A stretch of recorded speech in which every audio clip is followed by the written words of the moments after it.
It's time for another episode of This Comic Cooks. And guess what? We are still talking about My Adventures with Superman. Episode 3 just came out this week, and we're going to be talking all about it. I am Vactor. I'm here with the shoffiest shoff in the history of shoff. Shoff. How you doing, Shoff? I'm doing shoff, thank you. Yeah. Feeling very shoffish. Yeah. Somebody asked me. Yeah, things are going well. Things are going well. How are you? Good. Somebody asked me what your name is because they said, "What are you saying whenever you say shoff? What are you saying?"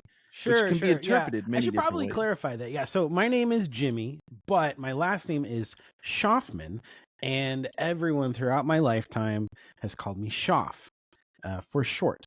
And like it goes back to my parents, like their license plate, their personalized plate since I was a kid was Shoff. It was always the Shoff-mobile. So Shoff has just been a way to have like an alter ego, if you will, an online presence. So, and I certainly love it, Shav. So I'm glad you're here talking My Adventures with Superman. Now, you weren't here for our last episode where we talked about the premiere first 2 episodes of season 2. And Shav, I don't even know if I got your thoughts on season 1. So can you just briefly tell me what your thoughts have been on My Adventures with Superman season 1 and then season 2, episodes 1 and 2? What'd you think so far?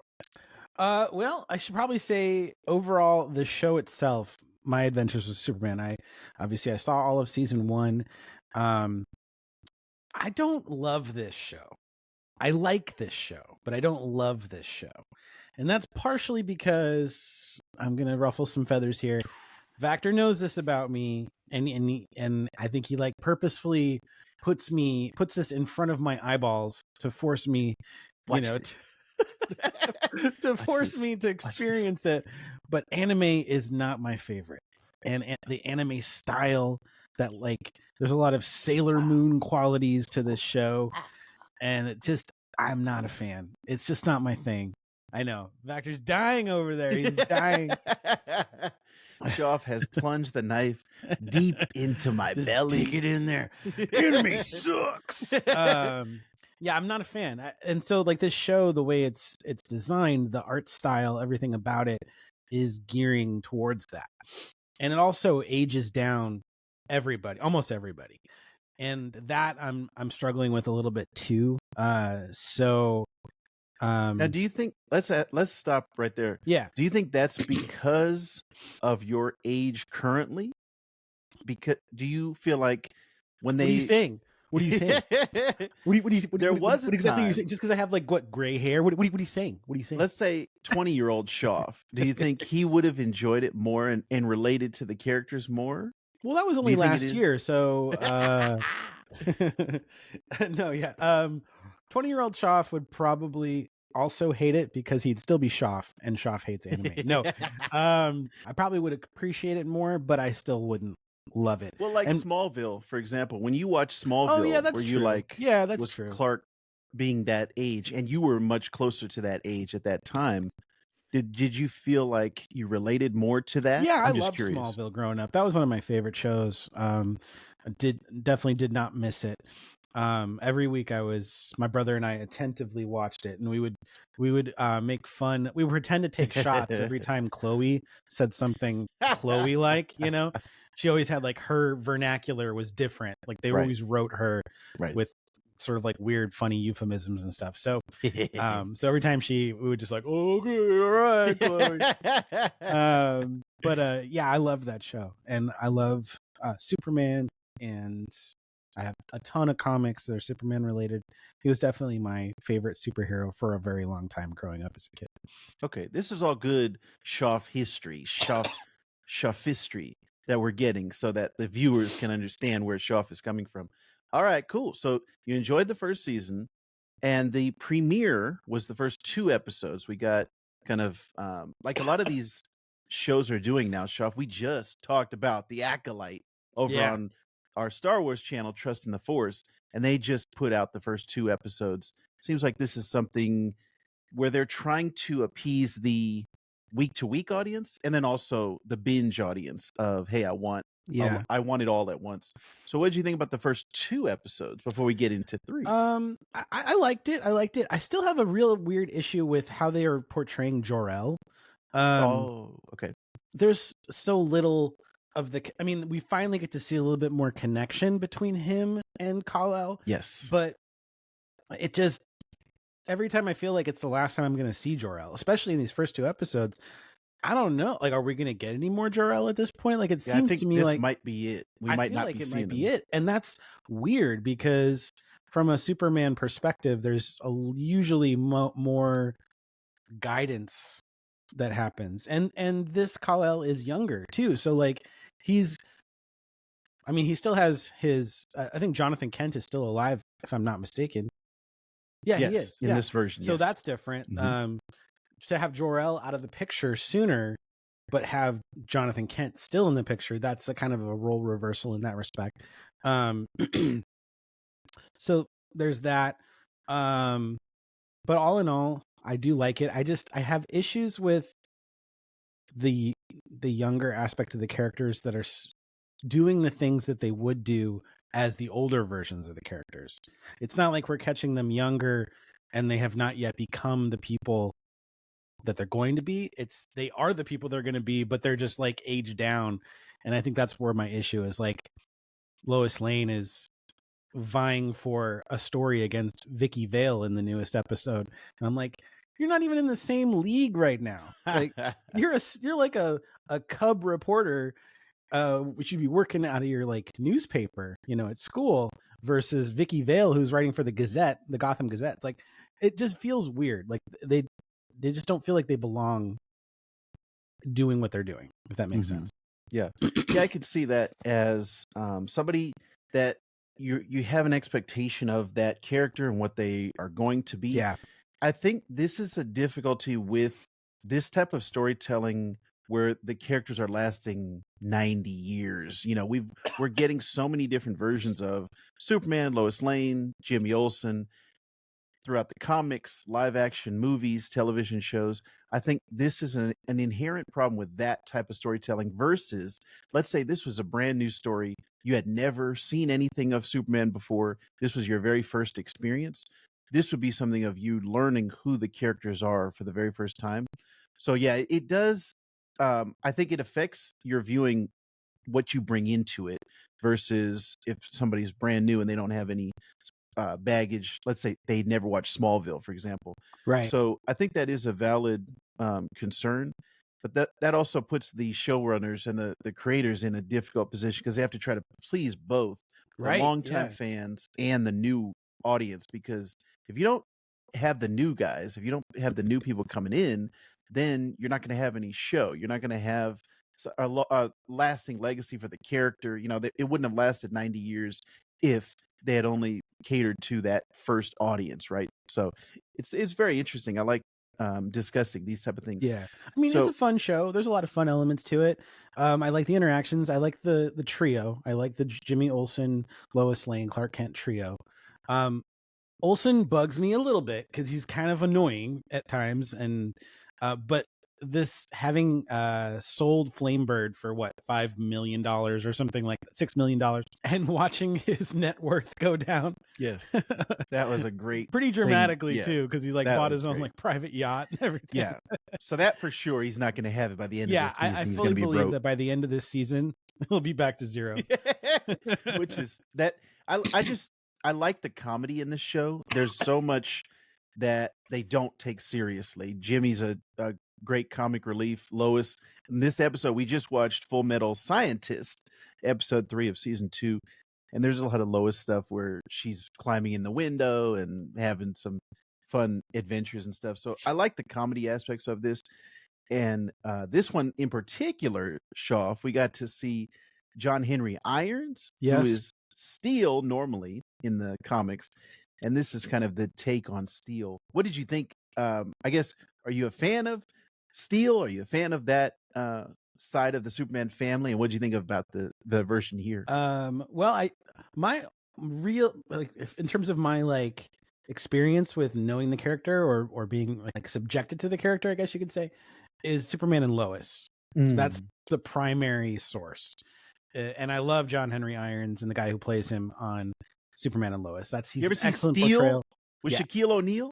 No, well, I was going to get to that one. I was going to say Terrible that one movie. I've not seen, and I have no Don't watch it. interest in Don't seeing. watch it unless we do a commentary on this channel. That We could be make fun fun. of it. Yeah, that could be fun. I was going to do a Shaq impression, but I realized my Shaq impression is just my Charles Barkley impression. I was going to say that that is a very popular thing of that. That was the first thing I thought of actually in my mind. Also, absolutely terrible. That's terrible right there. Hey guys, can I play? Yeah, I think the entrance of Steel was cool. Okay, so I hinted at this in a private Discord chat. I've been waiting all morning. With you, Vactor, and with our boy Tim, Super Tim, who has been on multiple episodes of This Comic Cooks. But what I want to say is my issue with this show, and it's not just this show, it's DC, like TV and movies specifically, is there's never a time when they introduce like a character that's not somebody who has like already been ingrained in the lore of stuff. Like you're never going to have just a black scientist, right? It's going to be Silas Stone. It's going to be Victor Stone's dad, aka Cyborg, right? You're never going to have, or for instance, they had 2 black scientists in this episode 3. Is it just a random person? Is it just a person, just a normal scientist in Metropolis? No, it's Silas Stone and it's John Henry Irons. It's like that irritates me because the world is bigger than all of these people, right? It's too convenient that all of this stuff is happening in Metropolis. Like, then you have Lex Luthor being brought in as a younger guy, as sort of like a tech genius. And he was brought in before and was unnamed and now has, much more relevance, but he was tied to Professor Ivo, who became Parasite. Yes. And that's the other thing too, is like they're amalgamating things on this show. Like Metallo isn't really Metallo proper yet. Like Metallo is just a droid, like a mech suit. My guess is that when Lex starts working on it, maybe he'll infuse it with kryptonite as a power source, and that will bring it more towards the Metallo that we know. Maybe he'll get fused with a guy, John Corbin or whatever, and we'll get a true Metallo. But I'm not a huge fan of how they amalgamate stuff on this show. I think Slade Wilson is a joke on this show. Down to even who they have playing the voice, Chris Parnell. That is the most insane casting I have ever seen in my life, I think. Chris Parnell as Deathstroke. Give me a break. That is absolutely nuts. That is absolutely bonkers. And it sounds awful. He sounds terrible. He does not sound menacing at all. But I would say is getting back to the main core of the thing that really irritates me is that you can't just have people in this world. They always have to be tied to some recognizable villain or hero. And that is unnecessary. Like Jimmy Olsen on his team, the Flamebird team, is Flip, I think is the character's name. Mm-hmm. And Flip ends up being the niece of John Henry. It's you don't have to all be related to each other, okay? Come on. This is unnecessary. It's too much. That is a valid criticism, but I don't think that's DC. I think that's any of these properties that have lasted a long time, because Ultimate Spider-Man did the same thing where it was everything was tied to Oscorp, where it was Dr. Octopus. It's that's a take, and some people like that, and they like that it's something familiar, and it's oh, okay, I know this, I recognize this. And then other people have the take of that you're having of, let's get new characters, let's get new stuff in there. And that even ties to Star Wars, the Skywalker saga. Some people were yeah, Skywalker, and I love this because that's what I know from the original trilogy and from the prequels. That's what I know. And then they have the other people, well, wait a minute, if we're tying everything just to Skywalkers, everybody's related to Skywalker, Rey's a Palpatine, all these things, then it makes it feel small. It doesn't feel like a big universe. So I think Marvel's guilty of that. I think Star Wars is guilty of that. Maybe I'm not a huge like Doctor Who fan, but I think any of these things that are lasting a long time, I think the pressure is on the creators to be like, hey, give them something they know and that they're familiar with Yeah. versus also give us new stuff. So Yeah. I definitely The think fan that service yeah. is the culprit here. Yeah. Mhm. This I think that's valid. pandering fan service is, I think, is, yeah, the problem. Yeah. So with this one, I'm curious to see once it's all said and done, who knows how many seasons it'll be. Let's say if it's 3 seasons, if it's 5 seasons, does everything wrap up in a like let's say with Nolan's Dark Knight trilogy, is everything supposed to be self-contained and Batman quits at the end, right? Like there's supposed to be an ending to that. Sure. Is Sure. that going to be with this with My Adventures with Superman? Is it going to stop and all of these villains are wrapped up, or is there a cliffhanger, or does it leave it open to be like, oh yeah, and he's still fighting, which is how the comics are. It's like, oh, it's a never ending battle. It will never end. So I'm curious to see how that wraps up. I I can like I said, I can see definitely the that stance of we don't get anything new and you're losing something a little bit creatively of not having new characters for Right. this show. Like, for example, Livewire was a creation from the Superman animated show in the 90s. And Harley Quinn was a creation of the Batman animated show. And so you were adding to the mythos, you're adding to And the they're huge legend. characters now. Like, Livewire is a really cool baddie, and I always look forward to whenever Livewire is featured on whatever, Superman show or movie. Like, I think she's a really cool character. And then Harley Quinn blew up. Like, Harley Quinn is a household name. It's Yeah. hard not to know who Harley Quinn is. And that could be the same case now with this show. My Adventures with Superman, they could introduce a character that has a lasting appeal, but you have to take those chances and those risks to introduce original characters.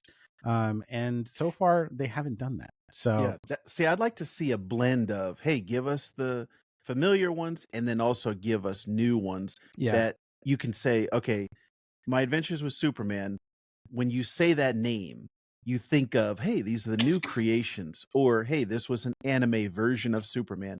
Like those, the first takes in your mind, I would like it to be this added something instead of it was just a reiteration of the same thing that we've gotten over and over and over again. So I'm curious to see how it plays out.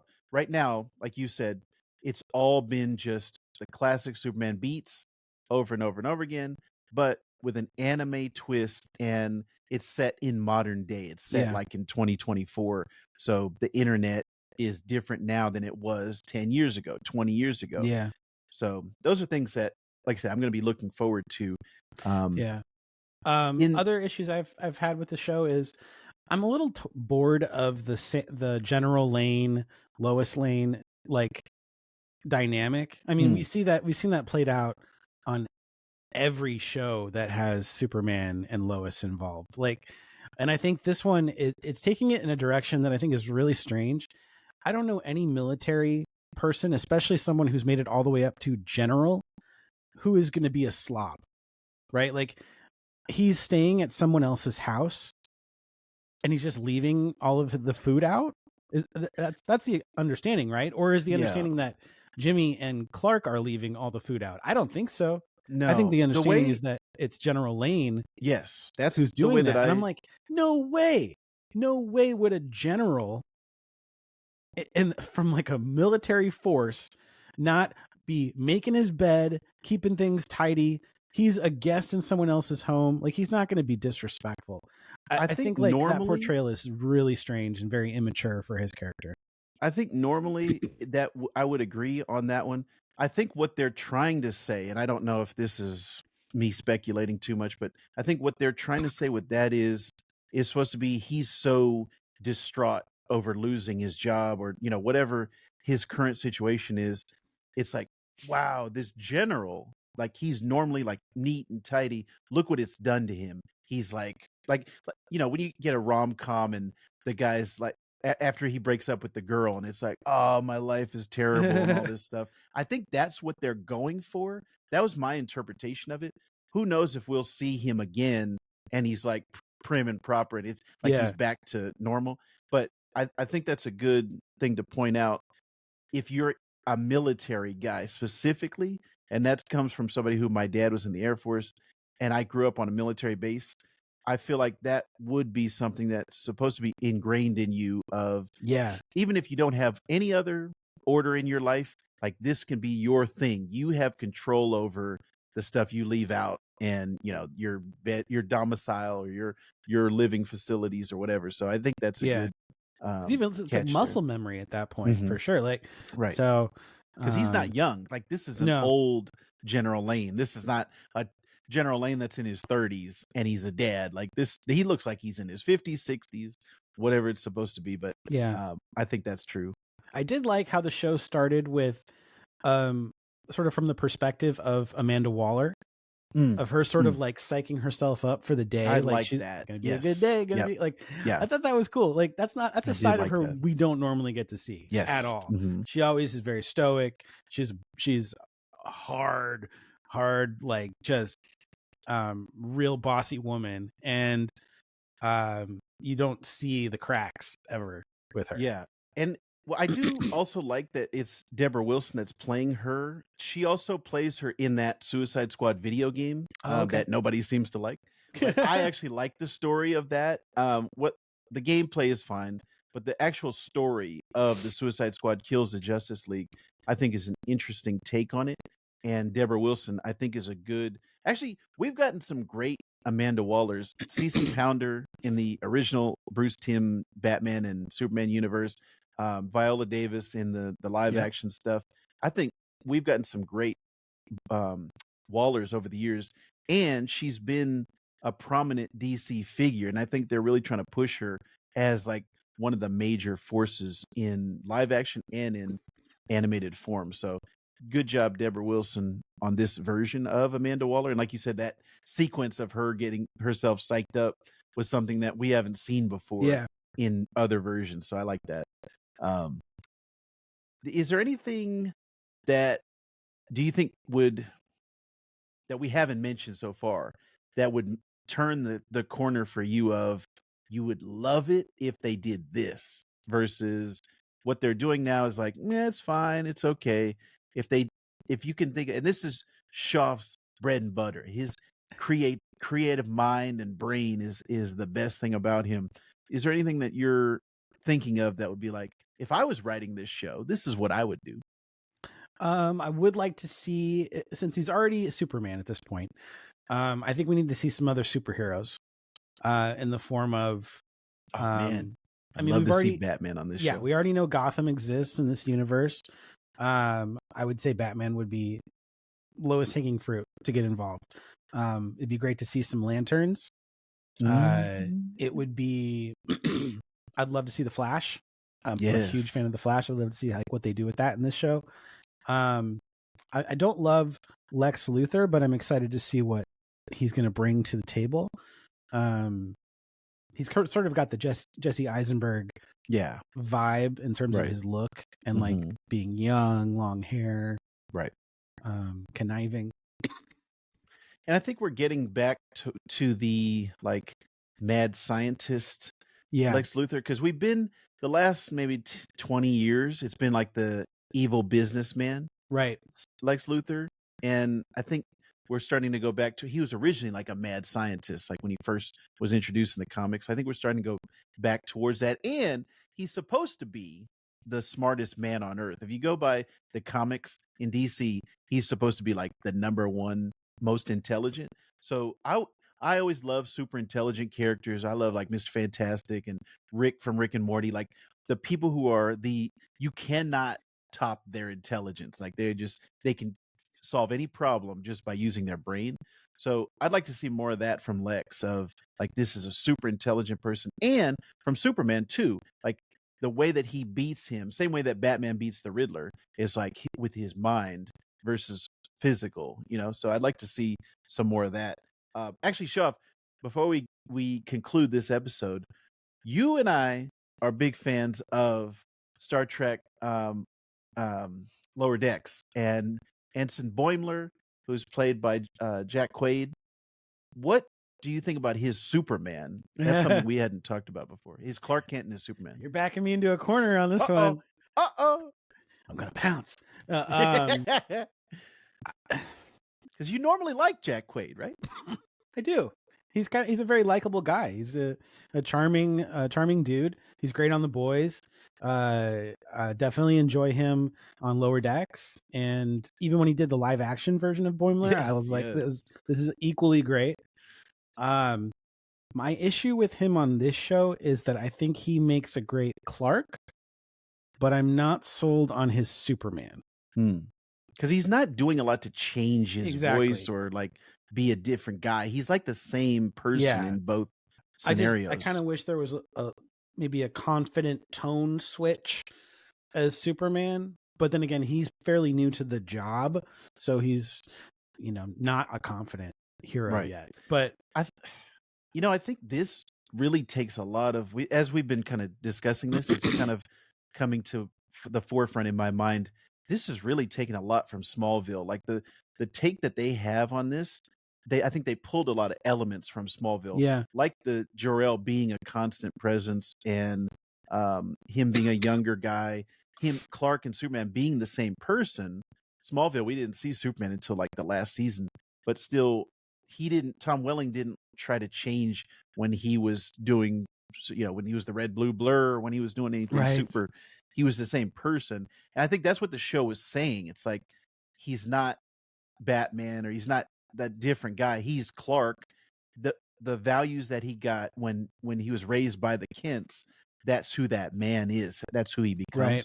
Right. I think this is also doing that, but I want to see a distinction too. I'd like to see Jack Quaid. Yeah, because like when you look at other characters that have the masked identities, like Spider-Man or Batman, easily we can look at each performance and be like, okay, this actor did a better job at Bruce Wayne, but this actor did a better job as Batman.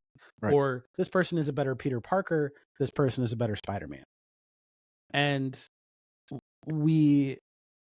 however we just make that distinction, I think that's important to note. Like with Superman too, is what's the mask for Superman? The mask is Clark Kent,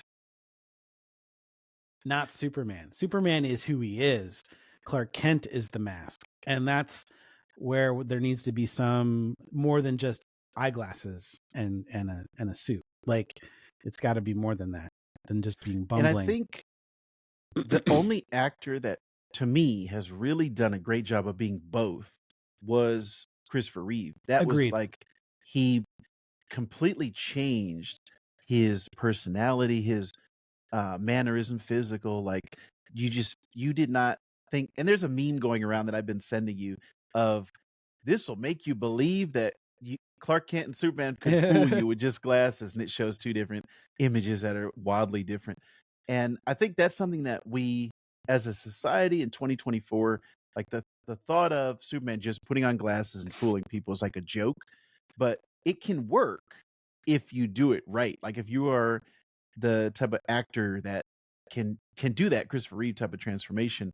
And I don't think we've gotten that from, let's say, Henry Cavill. Like, although I couldn't even tell you Henry Cavill's Clark Kent. Like, I'm trying to think of how many scenes did he have as Clark Kent. I think that you're right. He's just pretty much the same all the way across.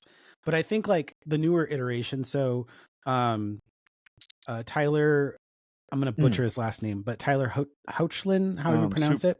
Yeah, on, Superman and Lois. On Superman and Lois. Yeah. He has his Clark Kent is very different than his Superman. Yeah. And it's great. It's great. He does a really great job of being sort of like an endearing, careful, bumbling Clark Kent, nervous a little bit. Yeah. And then his Superman is completely, very serious and very confident. Same thing with Brandon Ruth. Excellent in keeping them separate. And Superman Returns is a spiritual sequel to the first Richard Donner Superman movie. So he not only is he playing Clark Kent and Superman, but he's playing his I guess characterization of Christopher Reeve's performance. So he's keeping that alive, that bumbling aspect of things. So I thought they did a great job too. So there's definitely actors who have done it well. I just think that he hasn't quite found his sweet spot yet. Jack Quaid. Yeah, so hopefully we'll see as this season progresses, and then I think they may have been greenlit for another one. I'm not 100% sure on season 3, but we'll see, especially coming up with Supergirl. She's been teased in the marketing, so we'll see. We've seen her from the back. We've seen the back of her head. And the Jarrell back talks of her head about is ridiculous. So I wonder who's going to play her voice acting. Yeah, actually, I'm on Wikipedia. Kiana Madeira is a Canadian actress, and I'm probably butchering her name, but she was in a Netflix show, Trinkets, and a bunch of Netflix stuff, a horror film trilogy called Fear Street. So she's been in a few of those things. Okay. But yeah, it looks like a relative newcomer. I don't see any big acting things to her credit, but we'll see how she does with Kara Zor-El, Supergirl, and we will continue to talk about it here every week on This Comic Cooks.